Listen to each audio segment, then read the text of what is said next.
orang bayi ditemukan di sebuah bengkel las di Jalan Gunung Salak Utara, Banjar Abasan, Padang Sambian, Denpasar Barat, Minggu 19 Desember. Kapolsek Denpasar Barat Kompol Imade Hendra Agustina menerangkan, Babin Kantimas jajarannya menerima laporan dari masyarakat bahwa ada seorang wanita datang ke bengkel las membawa bayi. Tanpa diduga, wanita itu malah meletakkan bayi tersebut, kemudian langsung pergi begitu saja. Menyikapi laporan tersebut, Polsek Denbar berkoordinasi dengan PMI Kota Denpasar segera menuju lokasi. Selanjutnya petugas menyelidiki keberadaan sang ibu dan akhirnya berhasil ditemukan tidak jauh di utara bengkel.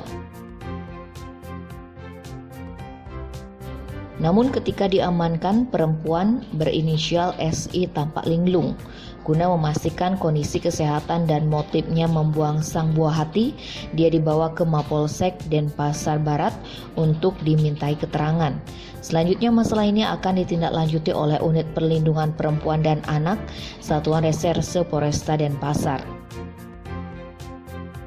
Sementara bayi yang diketahui seberat 2,4 kg tersebut dievakuasi petugas PMI Denpasar ke klinik Penta Medica guna memastikan kesehatannya. Tim Bali Express melaporkan.